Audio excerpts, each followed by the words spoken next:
যদি আপনি ধনী হতে চান, অনেক বেশি টাকা রোজগার করতে চান, তাহলে আজকের এই ভিডিওটি লাস্ট পর্যন্ত দেখুন। কারণ আজ আমি আপনাদের এমন 4টি কথা বলবো যা আপনার ভুলেও করা উচিত নয়। সবার প্রথমে হলো, কাউকেই কখনো এটা বলবেন না যে আপনার কাছে কত টাকা আছে আর আপনি কত টাকা রোজগার করেন। কারণ যদি আপনি কাউকে এটা বলে দেন যে আপনি কত টাকা ইনকাম করেন, তাহলে এটা হলো একটি হিউম্যান নেচার। কেউ কাউকে তার থেকে বেশি আগিয়ে যাওয়া দেখতে পারে না।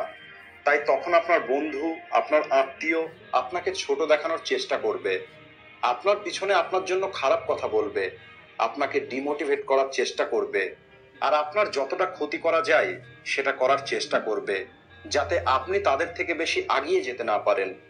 এছাড়া কিছু লোক এমন আছে যারা আপনার কাছে আসবে আর আপনার কাছ থেকে টাকা ধার চাইবে, আর আপনি তাদের মানাও করতে পারবেন না। আর যাকে আপনি একবার টাকা ধার দিয়ে দেবেন, তার সঙ্গে সম্পর্ক আপনার খারাপ হওয়া শুরু হয়ে যাবে। কারণ টাকা দেওয়া সহজ, এখানে আমাদের নিজের ইচ্ছা চলে টাকা দেব কি দেব না। কিন্তু টাকা নেওয়া অনেক কঠিন। যখন আপনার প্রয়োজন পড়বে আর আপনি টাকাটা ফেরত চাইবেন, তখন সে হয়তো দেবে না, বারবার আপনাকে ডেট দেবে। আর এখানে আপনার কোনো কন্ট্রোলও থাকে না। তাই টাকা দেওয়া খুব সহজ, কিন্তু নেওয়া অনেক কঠিন। তাই কখনোই কাউকে এটা বলবেন না যে আপনার কাছে কত টাকা আছে আর কত টাকা আপনি ইনকাম করেন। নাম্বার 2, ধনী হতে চাইলে কখনো নিজের টাকাকে নষ্ট করবেন না। কারণ আজ যদি আপনি টাকাকে নষ্ট করেন, কাল এই টাকাই আপনাকে নষ্ট করে দেবে। এর একটি উদাহরণ আমি আপনাদের দিতে চাই। আমি আর আমার বন্ধু বাজারে যাই। সে বলে সে কিছু সবজি নেবে আর একটি জিন্স নেবে। প্রথমে সে সবজি নেওয়ার জন্য একটি দোকানে যায়, আর দোকানদারকে বলে আলু কত করে কিলো। দোকানদার বলে 18 টাকা। সে বলে 16 টাকা দেবে, এবং দোকানদারের সঙ্গে দামাদামি করার পর সে 16 টাকায় 1 কিলো আলু নেয়। এখানে সে 2 টাকা সেভ করে। এরপর সে জিন্স নেবার জন্য একটি মলে যায়, আর সেখানে 2999 টাকার একটি জিন্স তার ভালো লাগে। আমাকে দেখিয়ে জিজ্ঞেস করে যে জিন্সটা কেমন। আমি তাকে বলি যে ভাই, এই সেম জিন্স পাশের মার্কেট থেকে আমি 1000 টাকায় কিনেছি। তখন সে বলে ভাই, এটা ব্র্যান্ডেড জিন্স। এরপর আমি তাকে বলি যে ওকে ভাই, নিয়ে নে। এরপর সে ওই জিন্সটা 3000 টাকা দিয়েই নিয়ে নেয়। কিছুক্ষণ আগে সে 2 টাকা দিতে পারছিল না একটি গরিব লোককে, আর মলে এসে 1000 টাকার জিন্স সে 3000 টাকায় নিয়ে নিল।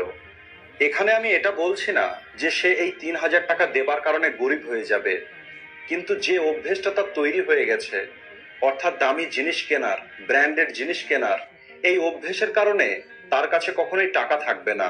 সে কখনোই টাকাকে সেভ করতে পারবে না, আর এই অভ্যেসটাই তাকে কখনো ধনী হতে দেবে না। তাই এই অভ্যেস থেকে দূরে থাকুন, টাকাকে নষ্ট করবেন না। নাম্বার 3, যদি আপনি কোনো বিজনেস করেন বা করবেন ভাবছেন, তাহলে কখনোই আপনার বিজনেস আইডিয়া অন্য কাউকে শেয়ার করবেন না। কারণ যদি আপনার আইডিয়া কাউকে বলেন, তাহলে হতে পারে ওই ব্যক্তি নিজেই ওই আইডিয়াকে ইউজ করে নেবে।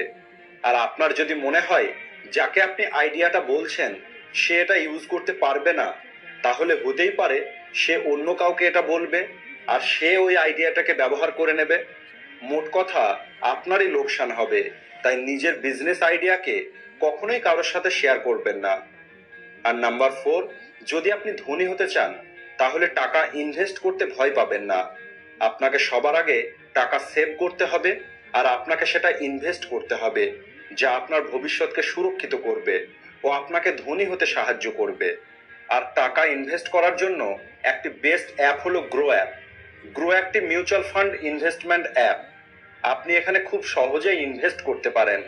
প্রতি মাসে মাত্র 500 টাকা ইনভেস্ট করেও আপনি শুরু করতে পারেন। আর এটি একটি সেফ অ্যাপ, যা security exchange board of India দ্বারা কন্ট্রোল করা হয়। তাই আপনার টাকা সেফ থাকবে।